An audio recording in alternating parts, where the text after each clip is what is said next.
Boa tarde. Sou muito grato de estar com os irmãos hoje. A gente vai olhar para 1 Coríntios, capítulo 15.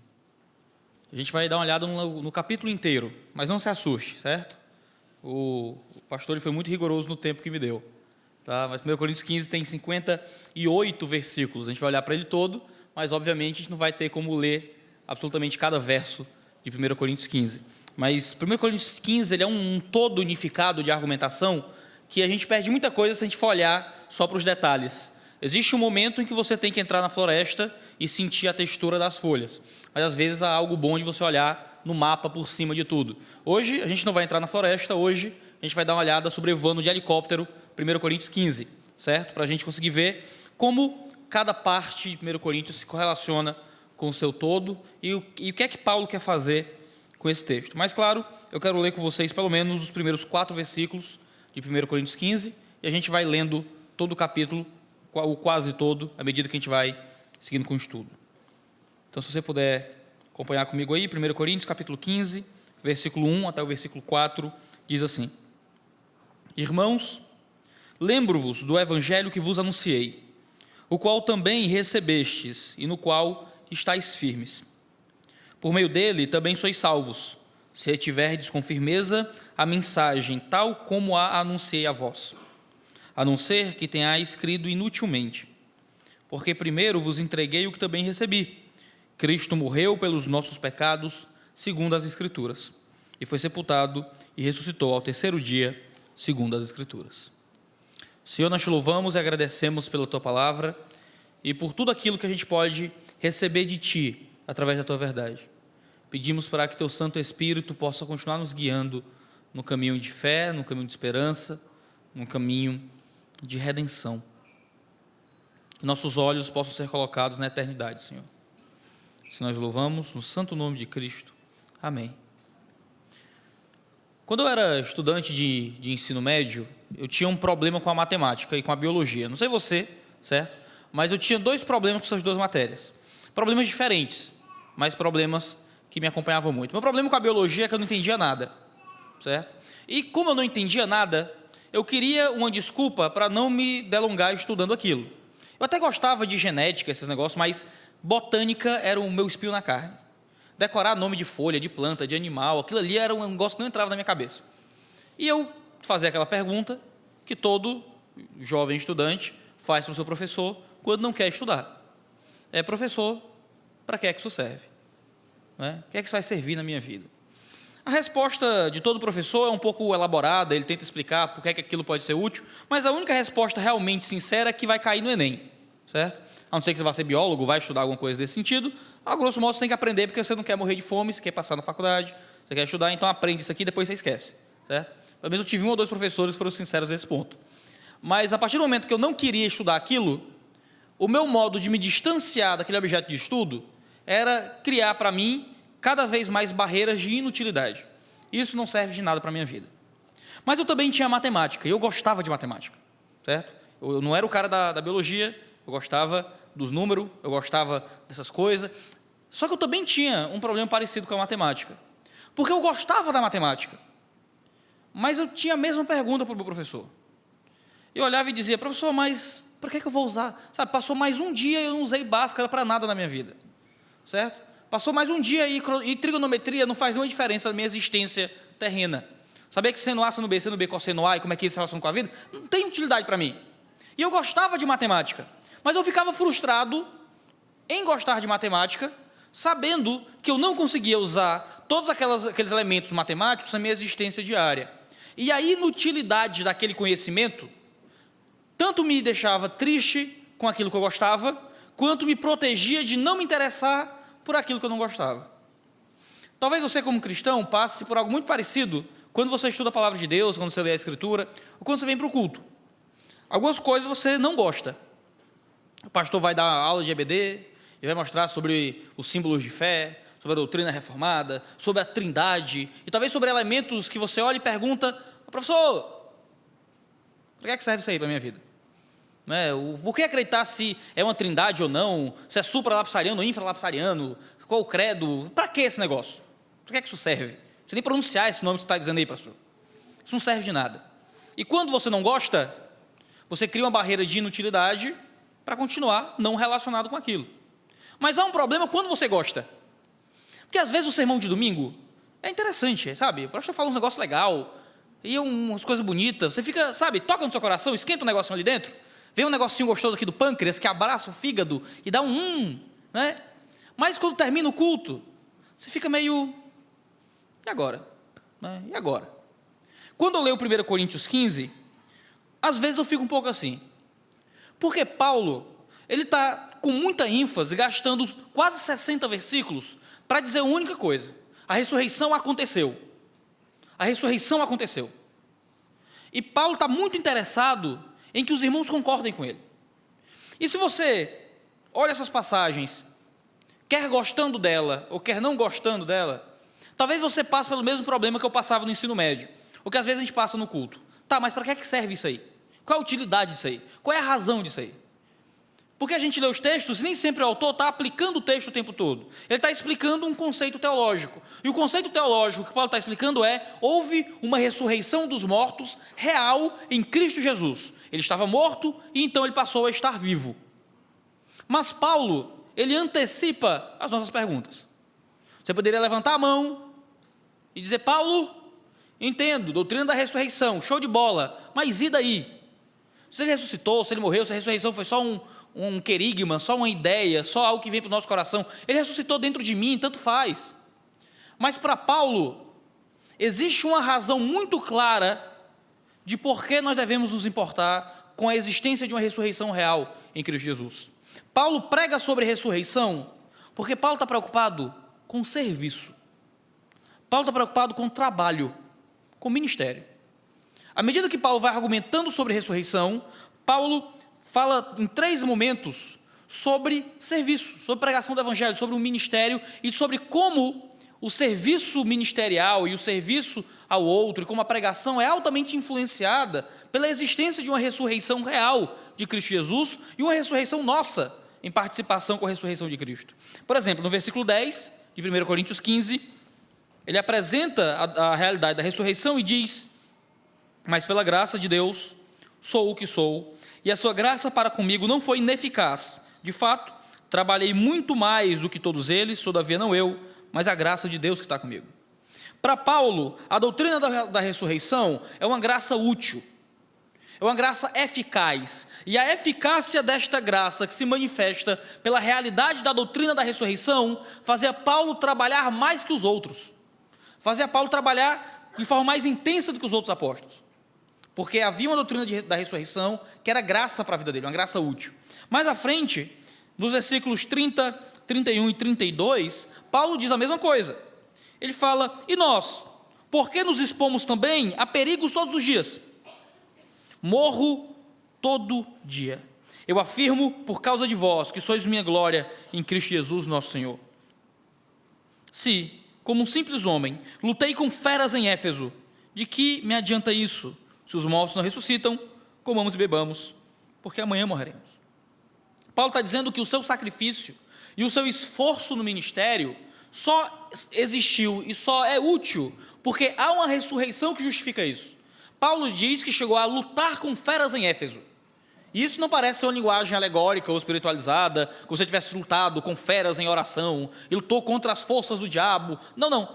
A impressão que dá, eu como simples homem lutando contra feras, é que Paulo enfrentou algum animal selvagem. Paulo, por causa da pregação do evangelho, teve que encontrar algum bicho e quis comer ele. E ele lutou, ele teve que dar um murro no leão, teve que, fazer alguma coisa, fugir de um urso, não sei. Mas Paulo enfrentou uma fera selvagem, por causa da pregação do evangelho. Se não há ressurreição, pergunta Paulo, do que adianta isso? Paulo está dizendo então que o seu esforço e o seu sacrifício de vida, dele colocar a própria vida em risco, até mesmo diante de animais selvagens, só se justificava porque havia uma ressurreição que dava base para isso. No fim do capítulo, no versículo 58, Paulo resume 1 Coríntios 15. E o resumo geral de tudo aquilo que Paulo diz é o seguinte: portanto, por causa disso tudo, por essa razão, por causa de tudo isso que eu disse, meus amados irmãos, sede firmes e constantes, sempre atuantes na obra do Senhor, sabendo que nele o vosso trabalho não é inútil, sabendo que nele o vosso trabalho não é vão. Paulo escreveu 1 Coríntios 15 para te motivar a trabalhar. Paulo, por causa disso tudo, ele quer que você seja sempre atuante na obra do Senhor. Então, quando a gente lê 1 Coríntios 15, e no que a gente vai olhar aqui no texto de 1 Coríntios 15, eu quero que você ouça isso com a intenção que Paulo tinha que você ouvisse no coração. A intenção de Paulo é que você ouvisse isso aqui, não simplesmente como um texto teológico, a respeito de uma doutrina bíblica, mas que você ouvisse isso aqui como um tônico para o seu trabalho na obra de Deus, para o seu serviço na igreja, para o seu cuidado com o outro, para o seu sacrifício como parte do povo de Deus, como motivação para a obra missionária, como incentivo a estar na escola dominical, a estar ajudando os irmãos, a estar pregando, a talvez sacrificar mais pelos outros. Paulo escreveu em 1 Coríntios 15 um tônico e um instrumento fortificador para o ministério. E Paulo faz isso dizendo 7 coisas. Paulo diz 7 coisas sobre a ressurreição em 1 Coríntios 15, a fim de nos motivar para o trabalho missionário. Paulo quer nos convencer do fato da grandeza e da centralidade da doutrina da ressurreição. Do fato, da grandeza e da centralidade, dizendo 7 coisas aqui no texto. Primeiro, Paulo vai dizer dos versículos 1 ao 4, que o evangelho da salvação é um evangelho de ressurreição. E que a doutrina da ressurreição é uma doutrina que nos salvou. E que se nós amamos o evangelho, nós amamos a ressurreição de Cristo Jesus. E assim como o evangelho aponta para a ressurreição aponta para o evangelho. E se nós amamos o evangelho e se cremos no evangelho, nós amamos a ressurreição e cremos na ressurreição. E a ressurreição nos aponta para o evangelho de forma completa, o evangelho de forma completa nos aponta para essa doutrina da ressurreição. Ele diz então no versículo 1 até o versículo 4, irmãos, lembro-vos do evangelho que vos anunciei, o evangelho que foi anunciado, que foi recebido, nos quais estáis firmes. Então Paulo anuncia um evangelho, a igreja recebe o evangelho, a igreja está firmada nesse evangelho, e Paulo os lembra desse evangelho. E diz, por meio desse evangelho, por meio dele, também sois salvos.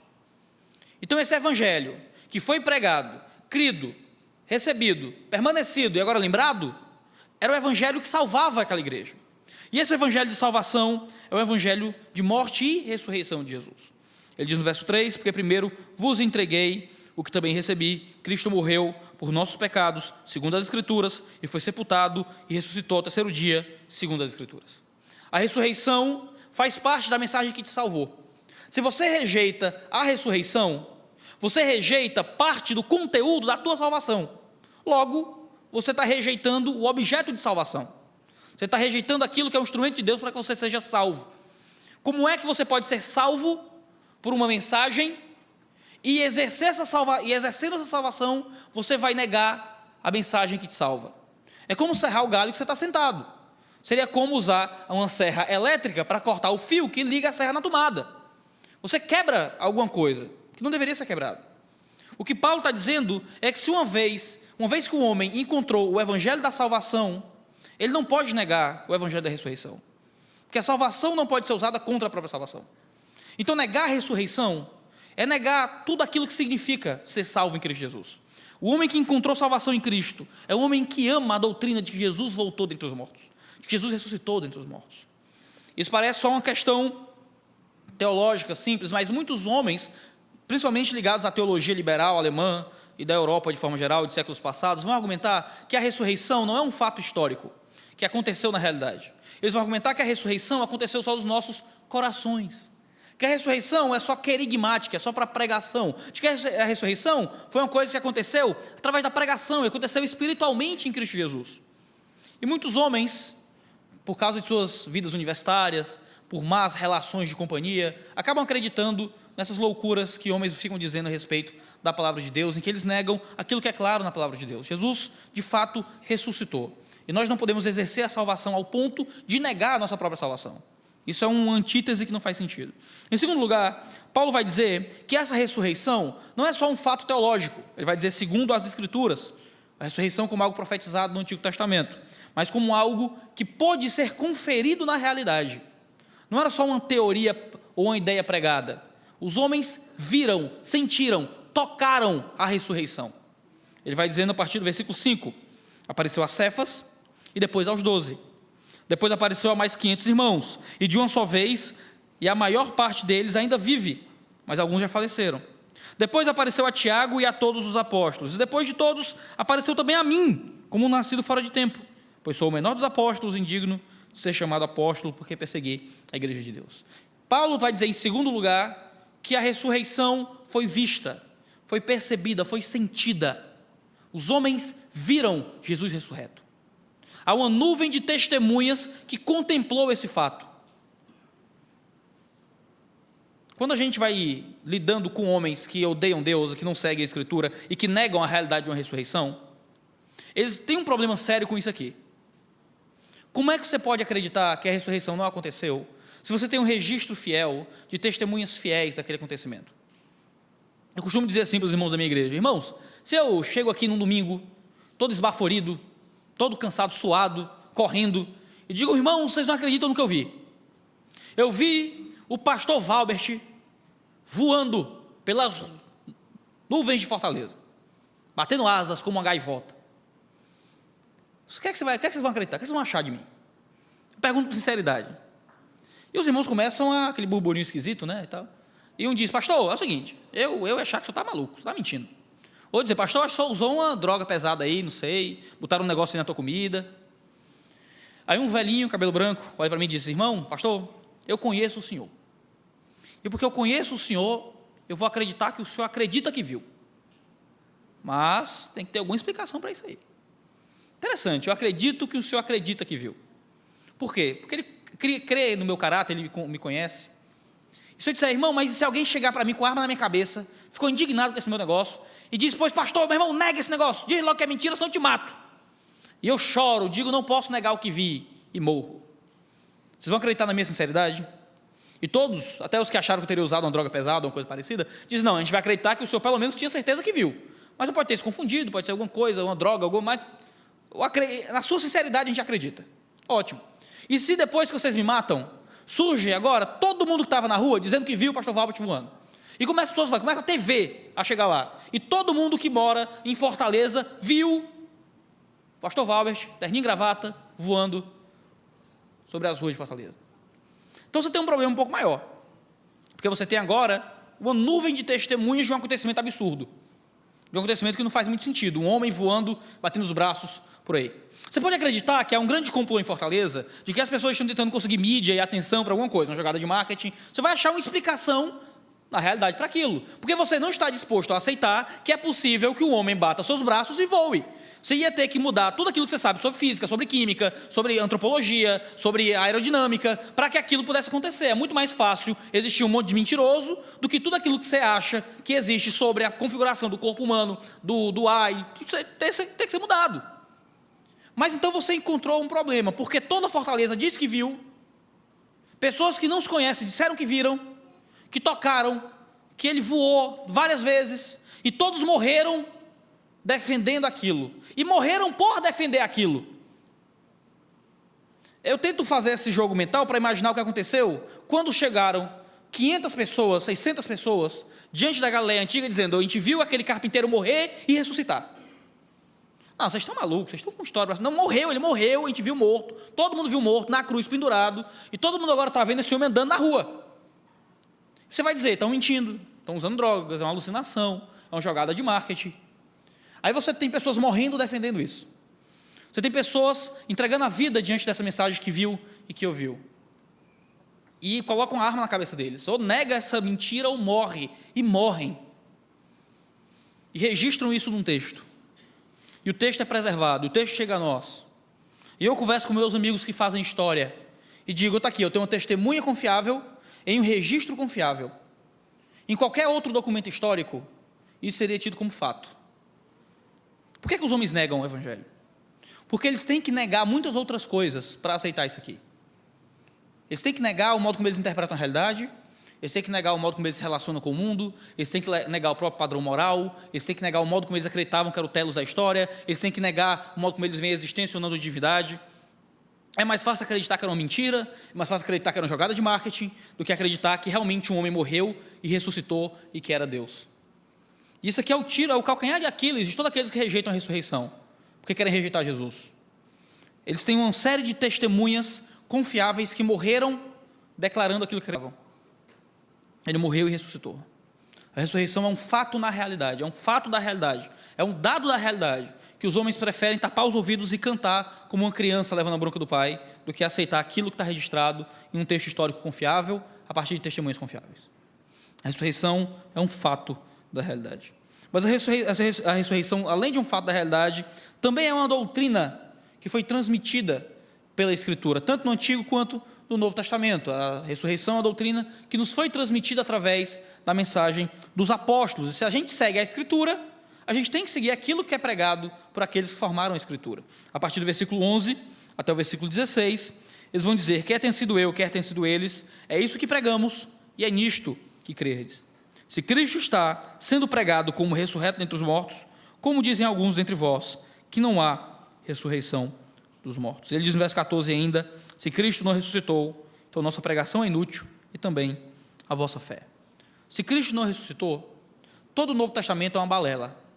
Se Cristo não ressuscitou de fato como um dado da realidade, nada na Escritura vale para a gente. A gente deveria rejeitar os apóstolos como bocós, mas a gente deveria ir embora daqui. Você deveria estar vendo o jogo de futebol americano do Ceará contra alguém, não esqueci já, aqui do lado. A gente passou em frente, nem sabia que tinha time de futebol americano do Ceará. Certo? Eu vim do Ceará e descobri aqui. Olha que coisa. Né? Se Jesus não ressuscitou, o que a gente está fazendo aqui é olhar para Harry Potter e viver nossa vida com base nele. É olhar para o Senhor dos Anéis e criar uma ética em cima disso aí. É adorar uma salsicha. Certo? É pegar uma ideia genérica que não tem nenhuma realidade e viver em cima disso aí. Porque a ressurreição de Jesus é a doutrina dos apóstolos. A ressurreição de Jesus é aquilo que foi pregado por aqueles que fundaram a mensagem apostólica. Se a ressurreição é falsa, então a mensagem deles é falsa. E não faz sentido seguir esse caminho. A ressurreição é o alicerce sobre o qual o prédio fica de pé ou cai, sobre o qual a nossa fé permanece ou não. Se Jesus não ressuscitou, a vossa fé é inútil. E tudo aquilo que a gente está fazendo vai embora. Não é como discordar num ponto secundário da teologia. Vocês são presbiterianos, eu sou um batista, a gente está aqui vivendo na mais tranquila paz por enquanto, né? Se a gente não tocar em certos assuntos, né? A gente consegue viver muito tranquilo, certo? Existe um limite, né, para tudo. Mas negar a ressurreição não é batizar com muita ou pouca água, não é batizar bebê ou só batizar adulto. Negar a ressurreição é destruir todo o arcabouço de unidade.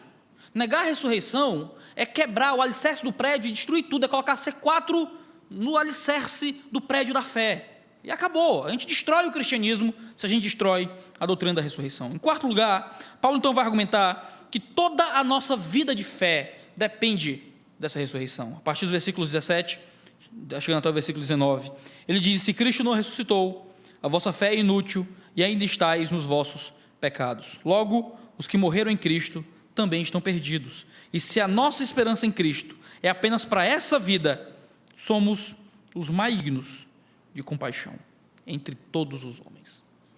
Paulo vai dizer não só que a doutrina da ressurreição é o centro da mensagem dos apóstolos, mas também que a doutrina da ressurreição é o centro da nossa esperança futura, é o centro da nossa esperança de fé. Você precisa de uma ressurreição para que a sua vida cristã faça sentido. Paulo está dizendo que se o nosso cristianismo se baseia em resultados que são recebidos apenas nessa vida, e se a nossa esperança não se dá em uma ressurreição dos mortos futura, nós somos dignos de pena. Nós somos miseráveis. Nós somos miseráveis. Porque aquele que encontrou Jesus, ele vive uma vida tal que nada se justifica aqui. Se você encontrou Jesus, você sacrifica coisas, você se dá, você escolhe para si dores e sofrimentos que não são recompensadas nessa vida, que são recompensadas fora daqui. Eu tive um professor, ele gostava muito de dizer o seguinte, que, olha, ser religioso faz bem, porque ser religioso, sabe, acalma a alma, porque a dúvida do ateísmo gera estresse, a certeza de um Deus gera paz. Você vai ler as revistas, vai dar super interessante, né? Revista sim, revista não, está lá Jesus, o homem ou o mito, né? Coisas de religião e tal. Eles vão dizer o quê? Que a religião acalma o coração de homens no meio da dificuldade e deixa o mundo mais feliz. Paulo riria. Paulo ia rir. Para Paulo seria piada.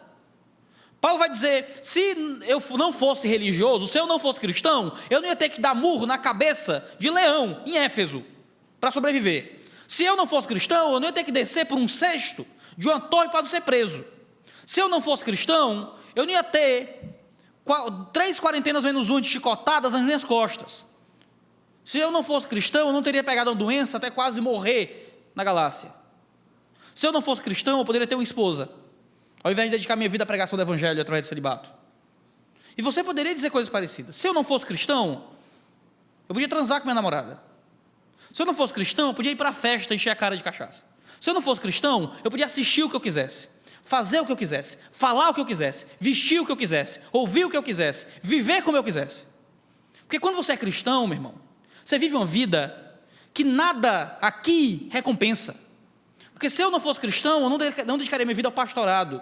Eu teria terminado contabilidade. Eu ganharia algum dinheiro. Se eu não fosse cristão, eu podia viver outra vida, fazer outras coisas, me dar outros prazeres, que a fé não deixa que eu faça. Paulo se entregou a sacrifícios missionários, Paulo se entregou a um serviço do outro, que não ia ser recompensado com uma coisinha gostosinha no coração aqui. Agora a pergunta que fica é, será que a gente vive uma vida que só se justifica na eternidade? Porque o cristianismo de Paulo é um cristianismo que sua dedicação à obra de Deus só se justificava, só fazia sentido se houvesse um céu. Paulo podia dizer, se não houver um céu, minha vida aqui está um destroço. Quando eu era mais jovem, eu gostava de evangelizar com uma coisa chamada aposta de Pascal. Não sei se você já ouviu isso. Que era assim, se você é crente e existe Deus, você está no lucro, certo? Se você não é crente e não existe Deus, você está no meio, sabe? Não está todo mundo no mesmo lugar, é zero, então fica no zero. Se você não é crente e existe Deus, você está no negativo, você vai para o inferno. Agora, se você não é crente e não existe Deus, você está no zero também. Então, a aposta com mais chances de lucro é a aposta de ser crente. Porque se não existe Deus, zero. Se existe Deus, bom. Se você não é crente, se não existe Deus, médio. Mas se existe, ruim. Então é melhor.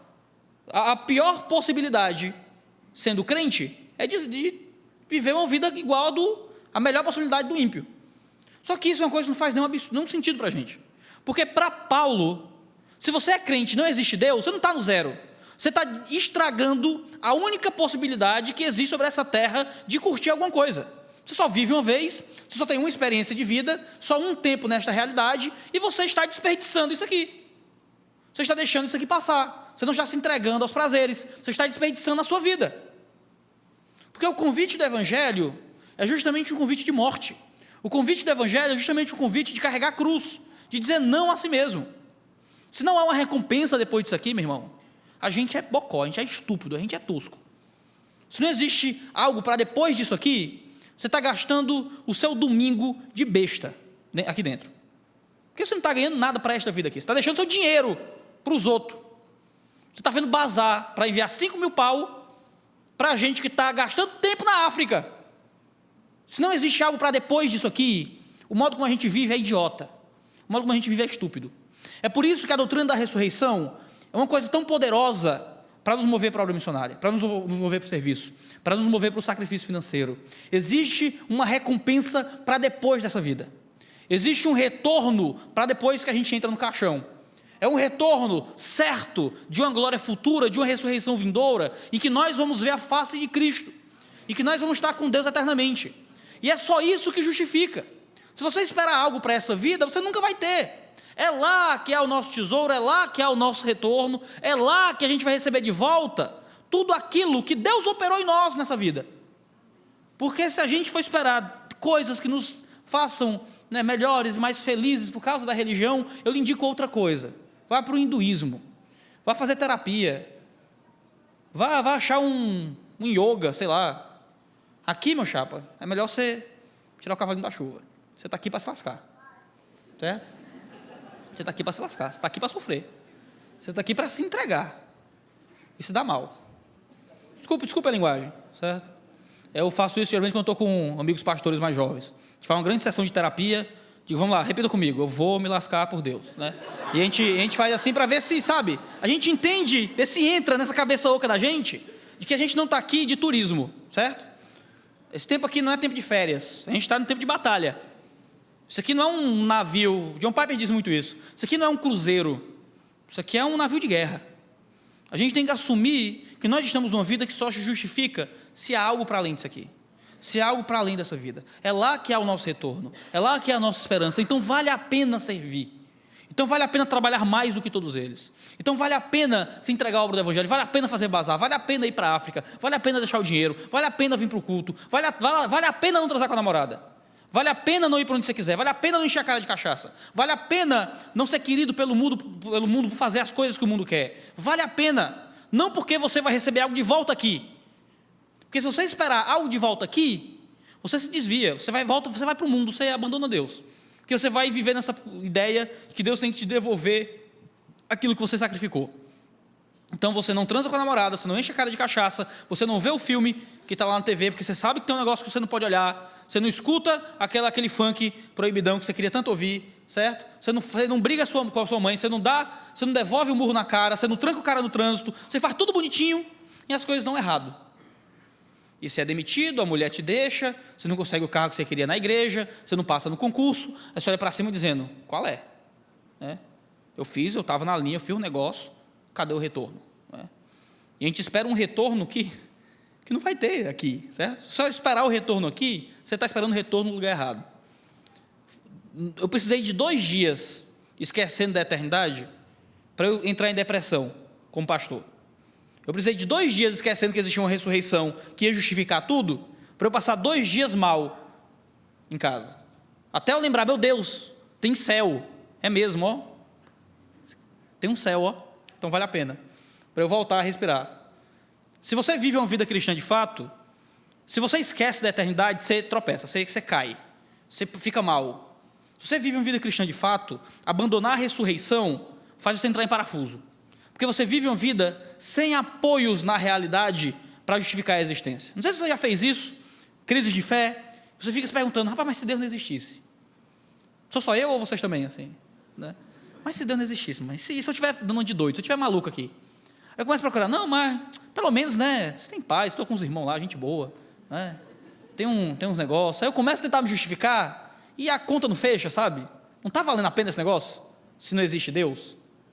E eu começo a ter que voltar para os mesmos pontos, para o Evangelho, para a revelação da Escritura. Ah, não, mas tem aqui um testemunho fiel, e eu tento argumentar contra mim, não, está aqui, Deus existe mesmo, é verdade. Né? E você consegue voltar para o mesmo caminho. E esses momentos, às vezes, são importantes para a gente lembrar por que a gente crê. A gente não está aqui porque é uma tradição familiar, a gente está aqui porque a gente aprendeu alguma coisa e vive esse caminho.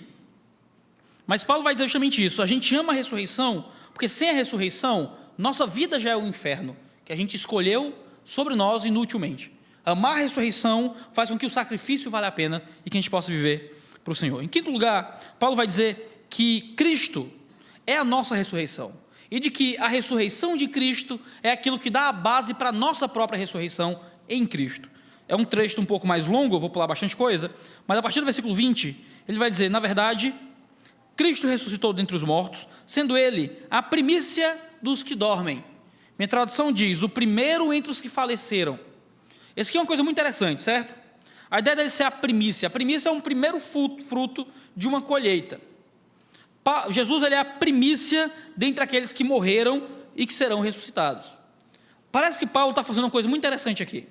Ele está dizendo que Jesus, ele não ressuscitou como outras pessoas ressuscitaram. Porque Lázaro ressuscitou, mas Lázaro não está vivendo entre nós para sempre hoje, tá? Lázaro voltou dos mortos, Lázaro morreu. Haviam crianças que morreram, pessoas mortas nos evangelhos, e Jesus ressuscita essas pessoas não viveram para sempre, elas morreram. A ressurreição de Jesus é uma coisa diferente, porque a gente vê que Jesus já aparece na sua ressurreição com um corpo transformado. A impressão que dá é que a ideia de ser a primícia dos que dormem é de que Jesus é um adiantamento da ressurreição futura que nós vamos participar. A verdade, vai dizer Paulo aqui em muitos detalhes, 1 Coríntios 15, que no futuro todos nós ressuscitaremos com novos corpos. A impressão que dá é que Jesus ele é o adiantamento daquilo que a gente vai viver. Então, olhar para a ressurreição de Jesus é olhar para a certeza daquilo que a gente vai encontrar futuramente. De que amar o fato de Jesus ter ressuscitado é olhar com mais força aquilo que a gente vai receber de Deus do futuro. E que amar a ressurreição de Jesus é encontrar força para permanecer fiel na promessa da nossa própria ressurreição. Ele vai dizer no verso 23, cada um, porém, na sua vez, Cristo primeiro e depois os que lhe pertencem na sua vinda. Ele vai dizer ainda mais à frente, a partir do versículo 39, o texto que nós já lemos, e nós, porque nos expomos também a perigos toda hora. Ele vai dizer no verso 32, se como simples homem lutei com feras em Éfeso, de que me adianta isso? Se os mortos não ressuscitam, comamos e bebamos, porque amanhã morreremos. Paulo vai dizer que se a ressurreição de Cristo não é verdade, a nossa ressurreição não é verdade, então vamos comer, vamos beber, vamos cancelar o culto e faz churrasco, que vale mais. Vale mais. Paulo encontra força para enfrentar a fera. Isso é uma coisa que me deixa muito assustado. Porque quando eu vou lendo, por exemplo, o livro dos Juízes, eu encontro Sansão, que recebeu o poder do Espírito Santo e abriu um leão ao meio. Então, as histórias do Antigo Testamento são fenomenais. Fenomenais. Ele recebe o Espírito Santo, pega um diacho de um osso. Já viu osso de jumento? É um osso, e mata 100 pessoas com um osso. É uma coisa maluca. Porque havia um poder espiritual ali, através dele. Paulo vai dizer que ele lutou com feras em Éfeso. Irmão, se eu tivesse lutado com uma fera selvagem e sobrevivido, cara, meu canal do YouTube ia virar canal de selvagem, assim, Will de Iago, entendeu? Ia ser tudo como enfrentar feras e tal. Eu ia contar essa história para todo mundo, eu escrevi 4 livros sobre isso, certo? Porque eu enfrentei uma fera e sobrevivi. Meu irmão, em todo Natal, ninguém ouviu outra história, tá ligado? Eu já contei daquela que já, Iago, já contou, muitas vezes, Iago. E Paulo vai jogar isso aqui como se fosse nada. Eu lutei com fera, ele nem disse qual é a fera. Se fosse eu, ia dizer um leão enorme, os dentes, não, mas Paulo está dizendo, lutei com feras selvagens em Éfeso. Paulo não está vendendo a própria história. Paulo não está querendo receber destaque com aquilo que ele viveu. Às vezes acontece isso em muitas igrejas, a pessoa não pode viver uma experiência com Deus que vira testemunho para sempre, né? Vira postagem de Facebook, você está orando, tirando selfie, aqueles negócios. Paulo sempre foi muito discreto, né? Paulo sempre foi muito discreto no modo como ele apresentava as suas experiências com Deus. E Paulo diz que lutou com feras em Éfeso. E ele teve força para lutar fisicamente, não é uma metáfora, hein? Lutar fisicamente com uma fera, porque ele sabia que existia uma ressurreição. Paulo vai levar aqui, então, toda essa conversa sobre fé a níveis um tanto exagerados, se você parar para prestar atenção. Paulo está colocando a própria vida em risco. Paulo está colocando a própria vida de risco de morte mesmo. Paulo estava disposto a morrer pela obra missionária, porque ele acreditava em ressurreição. E a gente geralmente vive uma vida de fé muito bonitinha, né? A gente acha que vir para a igreja é o maior sacrifício que a gente faz. Todo domingo, como eu sou crente, todo domingo tem que passar a luta social. Que sofrimento e sacrifício, né? Aguentar aqueles irmãos, sentar 1 hora na cadeira. Senhor, por que me escolheste para tão profundo sofrimento? Né? Paulo vivia uma vida, por causa da ressurreição, que ele tinha risco de morrer, certo? Risco de morrer. A gente nem sempre está disposto a viver uma vida de fé assim, tá?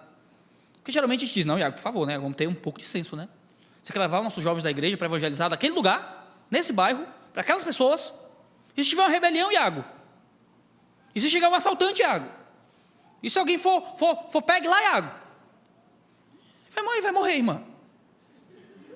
Aí seu filho morre. Eu prego no velório, fique tranquila. Né? A gente geralmente vive uma vida cristã que só se justifica se for tudo bem, se for tudo seguro, se for tudo calculado.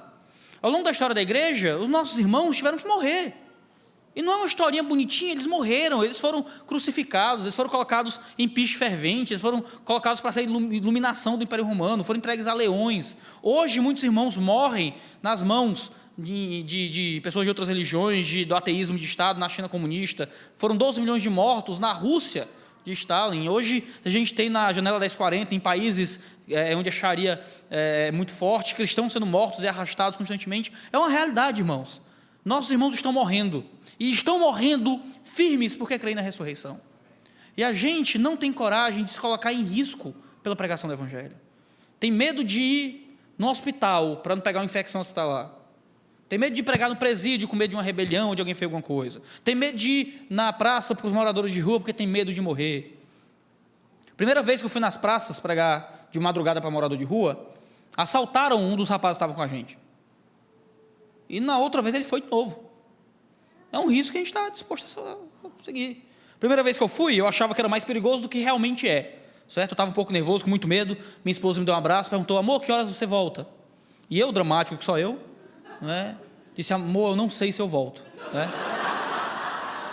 Você ora para que eu possa voltar, né? Eu estava com medo, eu confesso, estava com medo, eu não sabia se ia voltar. Eu estava orando para voltar, eu estava pensando no meu testamento já, como é que ia ficar, para quem ia ficar meus livros, não é? Acabou que eu nem morri muito, não é? Morri um pouquinho só, mas foi mais por dentro do que no corpo. É engraçado, mas será que a gente está disposto a ir para os locais que a gente não sabe se volta? De fazer coisas que a gente não sabe se vai dar certo? De colocar nossa vida em risco, colocar nosso dinheiro em risco, colocar nossa paz em risco, por Deus.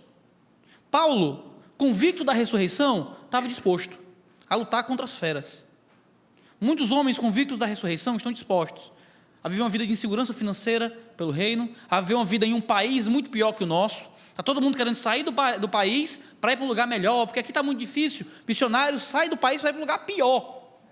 Você leva a tua família e os teus filhos para um lugar que não tem nada, porque você crê na ressurreição. Você sabe que tem uma vida depois disso aqui que justifica tudo, que nossa pátria está no céu e que é lá que a gente vai ter nosso conforto.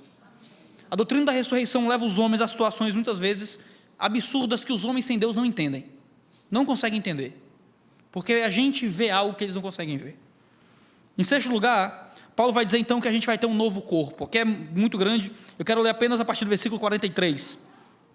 Ele diz: semeia-se em desonra, ressuscita-se em glória, semeia-se em fraqueza, ressuscita-se em poder. Ele está falando do novo corpo que nós teremos com ele.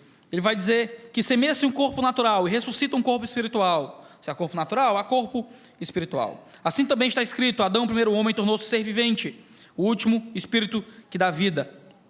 Ele vai então comparar os brilhos. Ele vai dizer que o corpo que nós temos hoje, comparado com o corpo que nós teremos em Deus, é como comparar o brilho de uma estrela com o brilho do sol.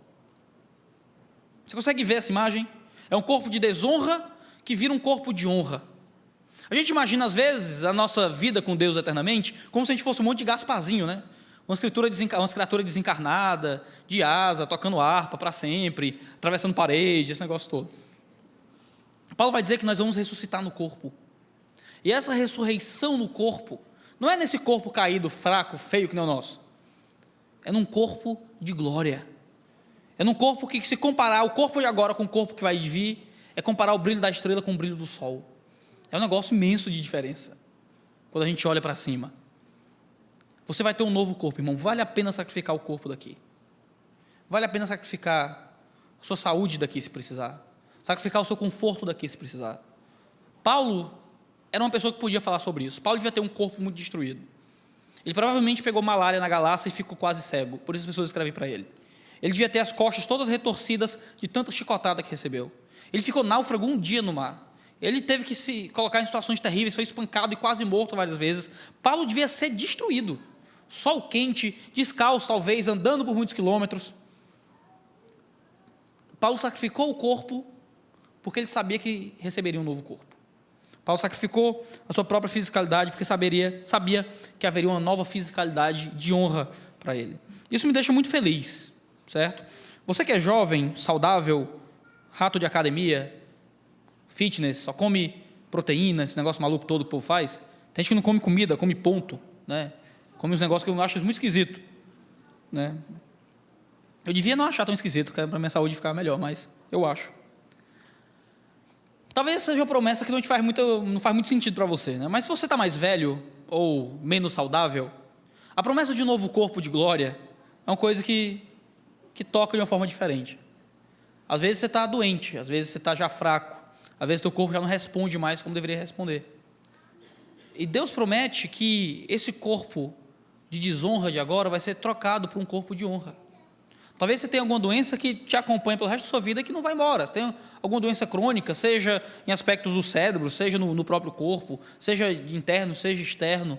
Deus vai te dar um corpo de glória.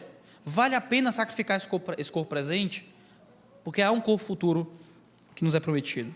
Em último lugar, caminhando para o fim, o tempo já está indo embora, Paulo fala que essa ressurreição, ela vai vencer a última das nossas inimigas, o último dos nossos desafios, que é a morte. A gente não tem que temer a morte. A gente não tem que viver uma vida cristã segura, porque há uma promessa de que a nossa inimiga final, aquilo do qual todos os homens fogem, vai ser destruída por essa ressurreição. Ele diz a partir do versículo 50, chegando até o versículo 57. Mas digo isso, irmãos: carne e sangue não podem herdar o reino de Deus. Nem o que é perecível pode herdar o que é imperecível. Eu vos digo um mistério: nem todos iremos falecer, mas todos seremos transformados. Nem todos vamos morrer, mas todos seremos transformados por essa ressurreição. No momento, num abrir e fechar de olhos, ao som da última trombeta, porque a trombeta soará, os mortos ressuscitarão imperecíveis e nós seremos transformados. Pois é necessário que aquilo que perece se revista do que é imperecível, e o que é mortal se revista do que é imortal. Mas quando tudo que perece se revestir do imperecível, e o que é mortal se revestir do que é imortal, então se cumprirá a palavra que está escrita: a morte foi engolida pela vitória. Onde está, ó morte, a tua vitória? Onde está, ó morte, o teu aguilhão? O aguilhão da morte é o pecado, e a força do pecado é a lei. Mas a graça de Deus que nos dá a vitória por meio, mas é a graça de Deus que nos dá a vitória por meio de nosso Senhor Jesus Cristo. Essa ressurreição é uma graça para que nós possamos vencer a própria morte. Você teme morrer? Você tem medo de morrer? Em algum nível é saudável ter algum medo de morrer, senão você não olhar para os dois lados antes de atravessar a rua, né?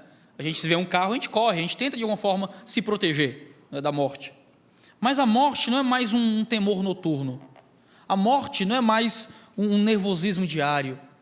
O cristão ele não vive mais com pânico de morrer, porque ele fez as pazes com a morte, como se faz as pazes com o inimigo fraquinho. Eu faço Muay Thai, por mais que meu formato físico um pouco arredondado não ajude a você achar que eu sou atleta, né? Mas há 4 anos eu faço Muay Thai, e as pessoas que mais me tratam bem são aquelas que vão ganhar de mim.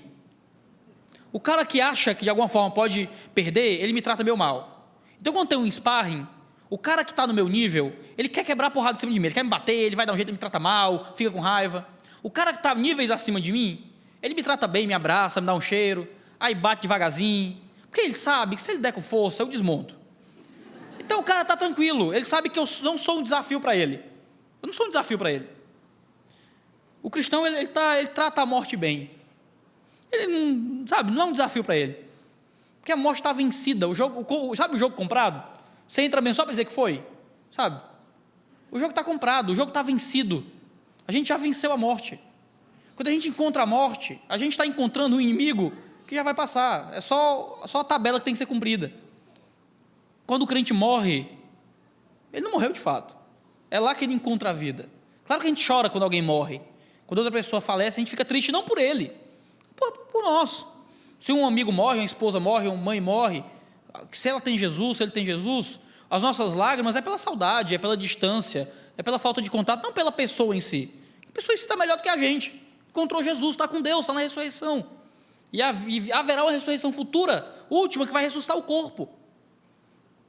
A gente tem que encontrar paz, então, nos riscos de morte que a obra de Deus pode trazer em nós. Tanto risco de morte física, real, quanto num risco de morte para nós mesmos, de morte das nossas próprias experiências, dos nossos próprios prazeres.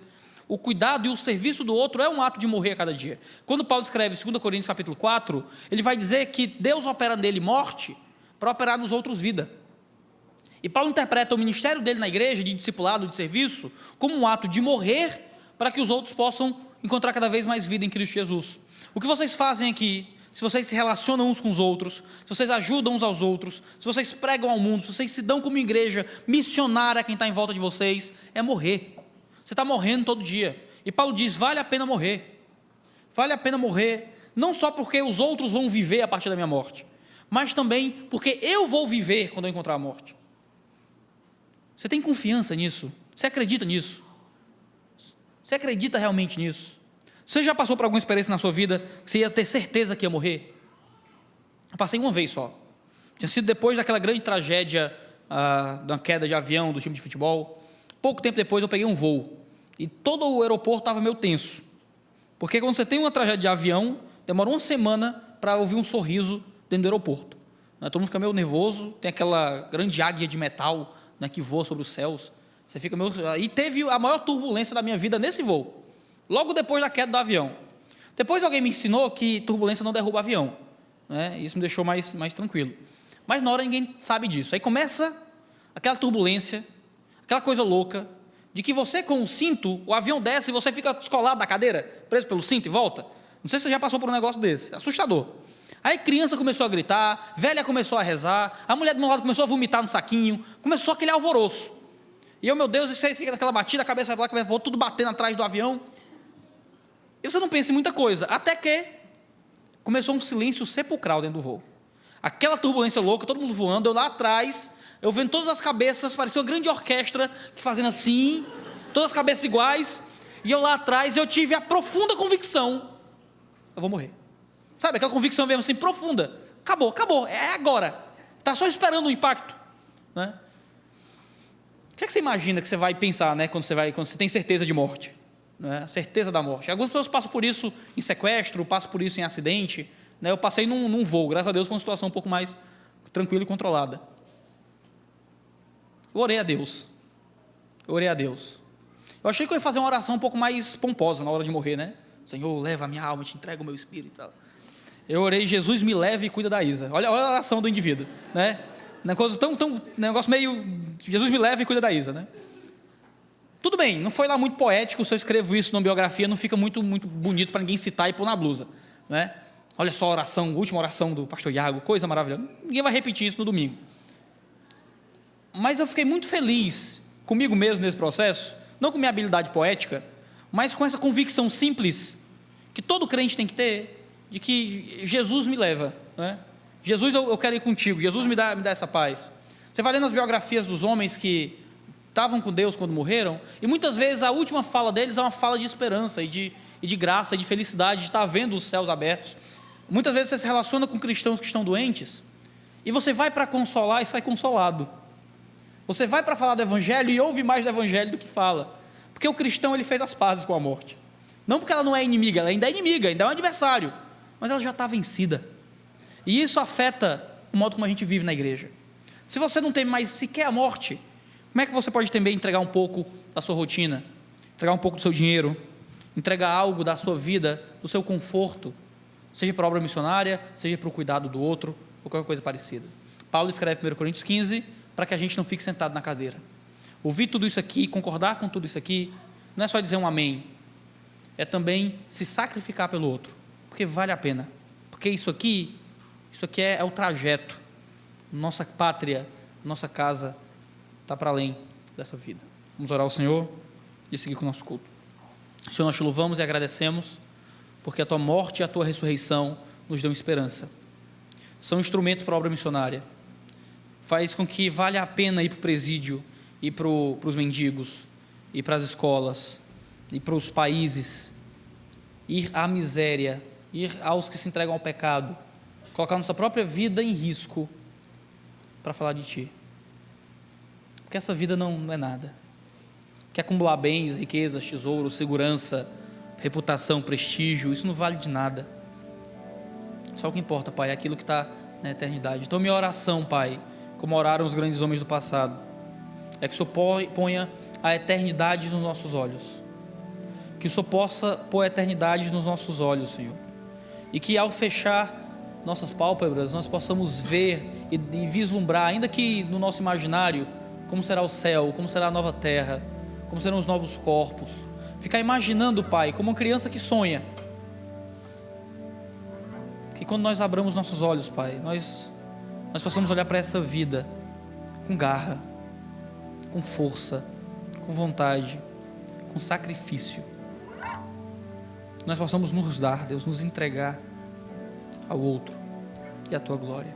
Que como Paulo possamos dizer que trabalhei mais, me esforcei demais, mas não eu, mas a graça de Deus comigo.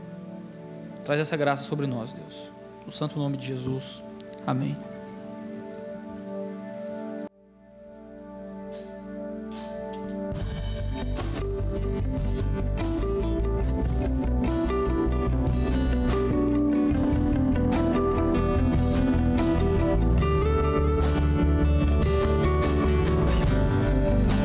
Cremos no Pai Nosso,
ficar de pé?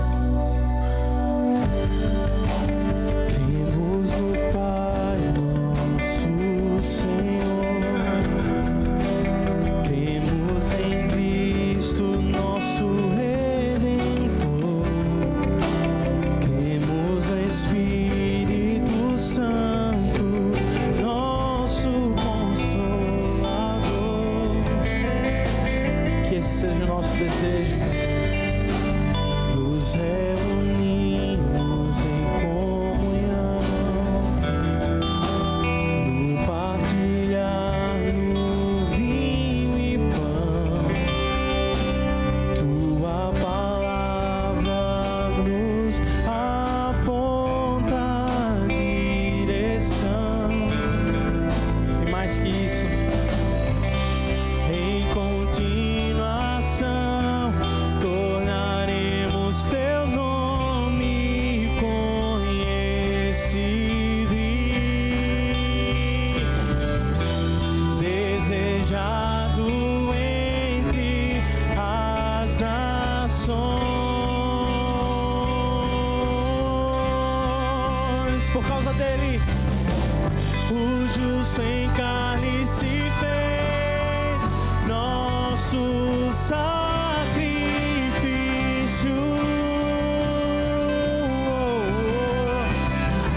e mesmo sendo Deus, não se apegou à sua glória.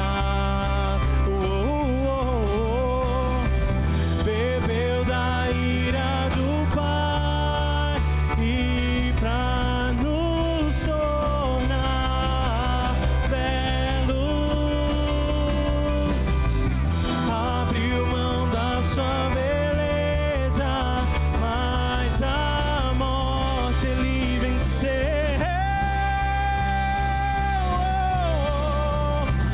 O justo em carne se fez nosso sacrifício,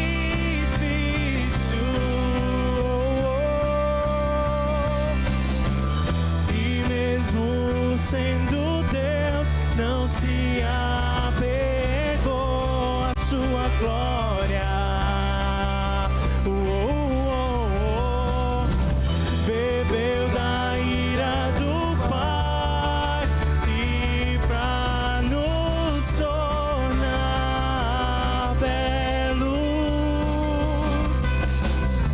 abriu mão da sua beleza, mas a morte ele venceu.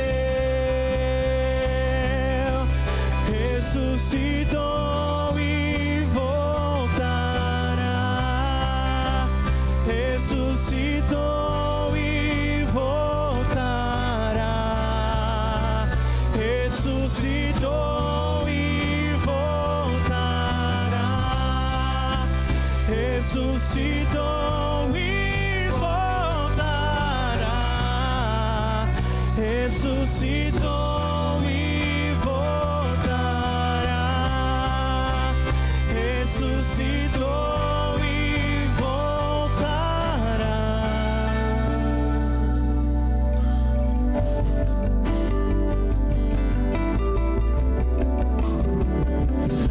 Senhor, nós queremos te dar graças, porque tu não és apenas o Jesus histórico que viveu entre nós. Tu és o Jesus contemporâneo que vive e reina eternamente. Enche-nos de esperança,